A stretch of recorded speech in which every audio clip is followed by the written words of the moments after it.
आमदन सरकारी नौकरी से, सरकारी वेतन से भी कहीं अधिक हो। लेकिन why I am saying this on an agriculture forum, that is the question that you should ask me, because मेरे दिल में ये पीड़ा है कि हमने एग्रीकल्चर सेक्टर को उसमें से कहीं ना कहीं उसे चूक गया। हम कहीं ये समझ बैठे कि स्टार्टअप का मतलब है आईटी, स्टार्टअप का मतलब है कंप्यूटर, स्टार्टअप का मतलब है बेंगलुरु, स्टार्टअप का मतलब है पीएचडी, स्टार्टअप का मतलब है बहुत बड़ा वैज्ञानिक साइंसदान होना। Whereas for India, our exclusive domain is agriculture. And now, therefore, it is time to promote the concept of agri-startup, agri-entrepreneur.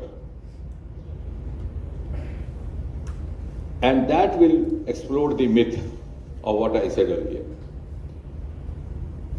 और जब हमने एक प्रयोग किया CSIR, अरोमा मिशन के तौर पर 6-7 साल पहले उसको प्रारंभ किया,